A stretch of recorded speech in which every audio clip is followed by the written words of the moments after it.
Hello friends, இன்றைக்கி நம்ம பார்க்க போகிறது ஜாப்பனி அனிமி சீரீஸான to your eternity season 1 episode 11 தான் இன்னைக்குள்ள வீடியோவில் பார்க்க போகிறோம். உங்களுக்கு இந்த வீடியோ பிடிச்சிருந்தது அப்படின்னா லைக் பண்ணிட்டு அப்படி மறக்காமல் நம்ம சேனலை சப்ஸ்கிரைப் பண்ணிடுங்க. சில விஷயங்கள் உங்களுக்கு இன்னும் குழப்பமாக புரியாமல் இருக்கலாம், ஆனால் போக போக இருக்கிற கதையில் உங்களுக்கு புரிய ஆரம்பிக்கும். ஸோ பொறுமையாக வாட்ச் பண்ணுங்கள். சரி வாங்க, நம்ம வளன்னு பேசிட்டு இருக்காம இன்னைக்குள்ள கதைக்குள்ளே போக ஆரம்பிக்கலாம். இன்றைக்கி நம்ம பார்க்க போகிறது two your eternity season 1 episode 11. எப்படி ஸ்டிச்சிங் பண்ணுறது அப்படின்னு சொல்லிட்டு நம்ம ஹீரோக்கு ரெயின் கற்றுக் கொடுத்துட்ருக்கா. ஃபூஷி ரொம்ப காலங்களுக்கு எந்த ஒரு டிரான்ஸ்ஃபர்மேஷனும் எடுக்காததுனால, அவன் ஒரே ஃபார்ம்ல இருந்ததுனால அவன் மனுஷன் மாதிரியே பெருசா இப்ப வளர்ந்துருக்கான். அதுக்கு அவனுக்கு முக்கியமா 2 காரணம் இருக்கு. அந்த நாகர்ஸ் திரும்ப இவன் பின்னாடி வரக்கூடாது. 2வது, இவனும் மற்றவங்க மாதிரியே நார்மலான மனுஷங்க லைஃபை வாழணும்னு ஆசைப்பட்டு எந்த ஒரு விஷயத்தையுமே கிரியேட் பண்ணல, நார்மலான லைஃபையே வாழ்ந்துட்டு இருக்கான். அவன் அப்படி வாழ்றதுனால எல்லா விதமான மனுஷங்க அனுபவிக்கிற அந்த பெயினையும் அவன் உணர்ந்தான் அப்படின்னு சொல்லி அந்த பேக்ரவுண்ட் வாய்ஸ் கேட்குது. இப்போ ஊசியை கையில் குத்திட்டான். உடனே ரீன் மருந்து எடுத்துட்டு வரேன்னு போகவும், இல்லை ஒன்றும் பிரச்சனை இல்லை அப்படின்னு அவன் சொல்கிறான். நெக்ஸ்ட் மந்த் எனக்கு 16 வயசு ஆகுது, எனக்கு பர்த்டே பார்ட்டி வைக்காங்க, நீயும் கோகுவோ கண்டிப்பாக வரணும். அவன் கோகுக்கு என்ன பிடிக்கும் அப்படின்னு சொல்லி அவள் கேட்டுட்டு அதை நோட் பண்ணி வச்சுக்கிடுதா. கோகுக்கு கிராட் ஃபிஷ்னா ரொம்பவோ பிடிக்கும், அது போக அவனுக்கு என்ன கொடுத்தாலும் பிடிக்கும் அப்படின்னு சொல்லி நம்ம ஹீரோ சொல்லவும், ஆமாம் அதுவும் உண்மைதான் அப்படின்னு அவள் சொல்கிறா. 16 வயசு ஆயிடுச்சுன்னா எனக்கு கல்யாணம் பண்ணி வச்சிருவாங்க, அந்த மாப்பிள்ளையோட மூஞ்சி நான் இன்னும் பார்த்தது கூட இல்லை அப்படின்னு அவள் சொல்லவும், ஏன் அவனும் மூஞ்சியில் மாஸ்க் போட்டிருப்பானா அப்படின்னு நம்ம ஹீரோ கேட்கவும், இல்லை அப்படி இல்லை, உனக்கு புரியல, அவன் யாருன்னே எனக்கு தெரியாது, எனக்கு அந்த கல்யாணத்தில் சுத்தமாக விருப்பமே இல்லை, அதனால தான் என்னோட பர்த்டே பார்ட்டியில் எனக்கு பிடிச்ச ஒரு பர்சனை எங்கள் அப்பாட்ட பாய் ஃப்ரெண்டாக இன்ட்ரடியூஸ் பண்ணணும்னு நினைக்கிறேன் அப்படின்னு அவள் சொல்கிறா. நீ இப்போ கொடுத்த எக்ஸ்பிரஷனை பார்த்தப்போ கோகு உன்னை பற்றி பேசுகிற அதே எக்ஸ்பிரஷன் மாதிரி இருக்கு அப்படின்னு நம்ம ஹீரோ சொல்கிறான். கோகு என்னை பற்றி பேசுவானா, சரி ஓகே, இந்த கிராட் ஃபிஷ் மாஸ்க் ரெடி ஆயிடுச்சு, அவனுக்கு இது பிடிக்கும்னு நினைக்கிறேன் அப்படின்னு அவள் சொல்கிறா. போஸ்மேனுக்காக நான் இந்த ஸ்வெட் ட்ராப் செஞ்சிருக்கேன் அப்படின்னு நம்ம ஹீரோ சொல்கிறான். கூகு வந்துட்டு எங்கேயோ வெளியே கிளம்புறான். அப்போ பார்த்தா அவங்க அண்ணன் வந்து நிற்கிறான். நான் தான் ஷின், உன்னோட பிரதர், நீ எப்படி இருக்க அப்படின்னு சொல்லி அவன் கேட்குறான். நீ கோகு கிட்டேயே கேட்க வேண்டியதானே அப்படின்னு நம்ம ஹீரோ கேட்கவும், என்ன கேட்கணும் அப்படின்னு அவ கேட்குறா. உன்னை கல்யாணம் பண்ண சொல்லி அப்படின்னு நம்ம ஹீரோ சொல்லவும், நான் அவனை பற்றி தான் பேசுகிறேன்னு உனக்கு எப்படி தெரியும் அப்படின்னு அவ கேட்குறா. உங்க 2 பேரையும் தான் பார்த்தாலே தெரியுது, நீங்கள் 2 பேருமே ஒருத்தர் லவ் பண்ணுறீங்க அப்படின்னு நம்ம ஹீரோ சொல்கிறான். இப்போதைக்கு நாங்கள் கிளம்ப முடியாது அப்படின்னு அந்த வயசானவர் உள்ள வரவும் நம்ம ஹீரோ அவனுக்காக செஞ்சதை அவன்கிட்ட கொடுக்குறான். அப்போ நான் அந்த மாஸ்க் அவன்கிட்ட கொடுக்குறேன் அப்படின்னு சொல்லி ரெயின் போகவும், நீ இப்போ கொடுக்க வேணாம் அப்படின்னு அந்த வயசானவர் சொல்கிறாரு. ஹே கோகு, எப்படி இருக்க, நல்லா வளர்ந்துட்ட, இப்போ நான் டெய்லியும் நல்ல 4 வேளை சாப்பிட்றேன் அப்படின்னு சொல்லி அவங்க என்ன சொல்லுவோம், நீ எதுக்காக இங்கே வந்த அப்படின்னு சொல்லி அவன் கேட்குறான். ஆமாம் யார் அது அப்படின்னு அந்த பாட்டி கேட்கவும், கோகுவோட அண்ணன் வந்திருக்கான் அப்படின்னு சொல்லி அந்த வயசானவன் சொல்கிறான். என்னை மன்னிச்சிரு கோகு, உனக்கு தேவைப்பட்ட நேரத்தில் நான் அவன் கூட இல்லை, உனக்கு துரோகம் பண்ணிட்டு நான் போயிட்டேன், எனக்கு மன்னிப்பே கிடையாதுன்னு எனக்கு தெரியும், ஆனாலும் கூட நீ எனக்கு உதவி செய்யறதுக்காக இதை என்கிட்ட கொடுத்த இந்தா அப்படின்னு சொல்லி அவன் கொடுக்கவும் அதை அவன் தட்டி விடுறான். கோகு, நான் இப்போ ஓரளவு நல்லா சம்பாதிக்க ஆரம்பிச்சிட்டேன், ஒரு கம்பெனி வச்சுருக்கேன், அதில் வேலைக்கு ஆளெல்லாம் கூட வச்சுருக்கேன், நம்ம 2 பேரும் ஆசைப்பட்டபடியே ஒரு மேன்ஷனை கட்டலாம், அதில் நீயும் என் கூட இருக்கணும்னு நான் ஆசைப்பட்றேன், நம்ம ஆசைப்பட்டது நமக்கு கிடைக்க போகுது, அதில் நீயும் என் கூட இருக்கணும்னு நினைக்கிறேன், நீ என் கூடயே வந்துருதியா அப்படின்னு அவன் கேட்குறான். சாரி என்னை மன்னிச்சிரு, நீ போனதுக்கப்புறமா தான் என் லைஃப்பில் ஒரு மிராக்கிளே நடந்துச்சு, எனக்காக கேர் பண்ணுறதுக்கு இப்போ நிறைய பேர் இருக்காங்க, அவங்கள என்கிட்ட இருந்து நீ எடுத்துடாத அப்படின்னு சொல்லி அவன் சொல்கிறான். ஓ எனக்கு புரியுது அப்படின்னு அவங்க அண்ணன் சுகமாகவும், எனக்கு வேலை இருக்கு நான் கிளம்புறேன் அப்படின்னு கோகு போகவும், உனக்கு ஏதாச்சும் தேவைன்னா உனக்கு ஒரு அண்ணன் இருக்கான், அதை மறந்துடாத அப்படின்னு சொல்லி அவங்க அண்ணன் சொல்லிட்டு, இப்போ கோகு போனதுக்கு அப்புறமா அந்த கடைக்குள்ள போயிட்டு,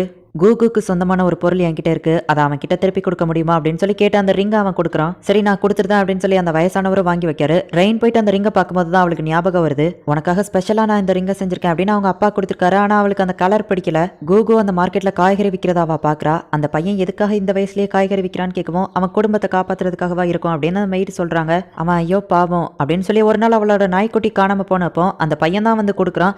அவன் கிட்ட தான் பதிலுக்கு அந்த ரிங்கை கொடுத்தது அவளுக்கு நல்லாவே ஞாபகம் இருக்கு. அப்படின்னா அது நீதானா கோகு, இந்த ரிங்கை நானே அவன் கிட்ட கொடுக்கவா அப்படின்னு சொல்லிட்டு ரெயின் இப்போ கோகுவை தேடி போறா.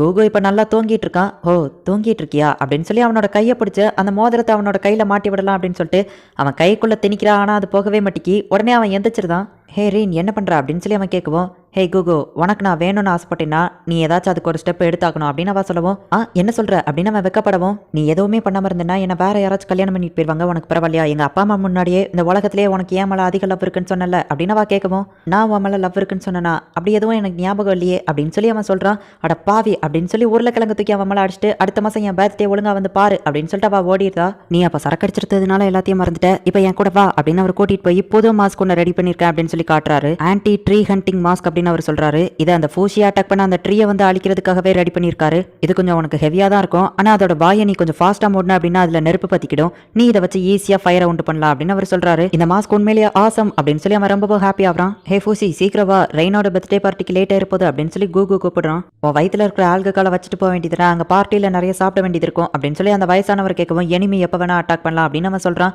ஹே கூகு, நான் உன்னை என் சொந்த பேரை மாதிரி தான் பாக்குறேன் அப்படின்னு சொல்லி அவர் ஃபீல் பண்ணும்போது, திடீர்னு எதுக்கு சம்மந்தமே இல்லாம பேசுறீங்க அப்படின்னு சொல்லி அவங்க அந்த பர்த்டே பார்ட்டி கிளம்புறாங்க. அவன் நாளைக்கு தான் இங்க வருவான், எனக்கு அவனை பிரியறது ரொம்பவோ வருத்தமா இருக்கு, எனக்கு வயசாகிக்கிட்டே போகுது, நான் இறந்ததுக்கு அப்புறமா நான் இல்லாம அவன் எப்படிதான் வாழ போறானா அப்படின்னு சொல்லி அவர் ஃபீல் பண்றாரு. நம்ம ஹீரோ அவளுக்கு கொடுக்கறதுக்காக வெஜிடபிள்ஸை கிஃப்டாக வச்சிருக்கான், நீ எதுவும் கொண்டு வரலையா அப்படின்னு கோகோட்ட கேட்கவும், நான் இந்த மார்க்கெட்லேயே ஏதாச்சும் வாங்குறேன் அப்படின்னு சொல்லி அவன் ஒரு ஃப்ளவரை வாங்குறான். இதை அவள் ரொம்பவோ ரசிச்சு பார்த்துட்டு இருந்தா, கண்டிப்பா அவளுக்கு இது பிடிக்கும்னு நினைக்கிறேன் அப்படின்னு சொல்லி தான் அவன் அந்த பூவை வாங்குறான். இது பேரு ட்ரீம் பெல் ஃப்ளவர் அப்படின்னு இந்த கடைக்கார் கொடுக்குறாரு. இப்போ அவங்க அந்த பார்ட்டிக்கு வராங்க. அவள் வீடு ரொம்பவோ பெருசா இருக்கு, இவ்வளோ பெரிய இடத்துல அவள் இருப்பான்னு நான் எதிர்பார்க்கவே இல்லப்பா அப்படின்னு சொல்லி அவன் சாப்பிட்டுட்டு இருக்கான்.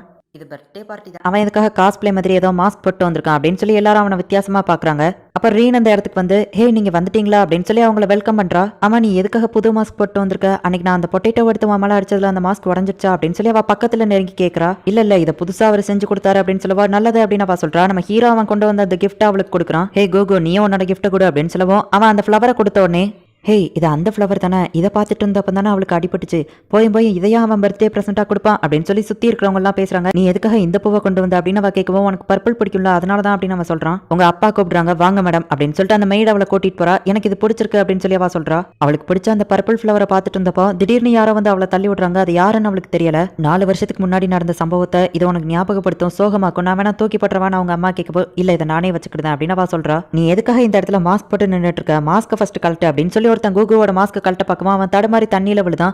உடனே இவ ஓடி வந்து பாக்குறா. அச்சோ கூகு என்னாச்சு அப்படின்னு சொல்லி அவளே போயிட்டு டவல் வச்சு தொடச்சு விட்டு, ஓ நீ மாஸ்க் கழட்ட மாட்டல, இப்படி இருந்தா எப்படிதான் கிஸ் பண்ணுவியா அப்படின்னு அவ சொல்லவோ எல்லாரும் சிரிக்கிறாங்க. அந்த மெய்டு வந்து அவங்க அப்பா கூப்பிடுறாங்க அப்படின்னு சொல்லவோ அவ அங்க இருந்து போயிருந்தா. இதுதான் நீ கல்யாணம் பண்ண போற பையன் அப்படின்னு சொல்லி அவங்க அப்பா இன்ட்ரோடியூஸ் பண்ணி வைக்காரு. இப்ப அவங்க 2 பேரும் தனியா போய் பேசுறாங்க. சரி வா நம்ம கிளம்பலாம் அப்படின்னு கூகு சொல்லவும், நான் இன்னும் சாப்பிட்டு முடிக்கலாம் நம்ம ஹீரோ சொல்றான். எனக்கு இதுக்கு மேல இங்க இருக்க விருப்பம் இல்ல, அவ கடைசி வரைக்கும் நம்ம கூட இருப்பான்னு நினைச்சேன், ஆனா அது நடக்காது அப்படின்னு அவன் சொல்லவோ, ஏன் அப்படின்னு நம்ம ஹீரோ கேட்கறான். ஏன்னா அதுதான் இங்க ரூல்ஸ் அப்படின்னு சொல்லி அவன் சொல்லவோ, இது நம்ம லைஃப் நம்ம ரூல்ஸ்ல தான் வாழணும் அப்படின்னு நம்ம ஹீரோ சொல்லவோ, இதை நீ ஓனாவா சொன்ன அப்படின்னு கேட்கவோ, இல்ல அப்படின்னு நம்ம ஹீரோ சொல்றான். சரி நீ சாப்பிட்டு வா நான் கிளம்புறேன் அப்படின்னு சொல்லி அவன் போறான். கார்டன்ல அவன் தனியா நின்றுட்டு இருக்கவோ ரீன் அவனை நோக்கி ஓடி வந்து, எதுக்காக நீ இப்பவே கிளம்புற, அங்க நடந்தது நினைச்சு வருத்தப்படுறியான்னு கேட்கவும், இல்ல என் லைஃப்ல நிறைய தடவை அந்த மாதிரி நடந்திருக்கு, எனக்கு பழகி போச்சு அப்படின்னு அவன் சொல்றான்.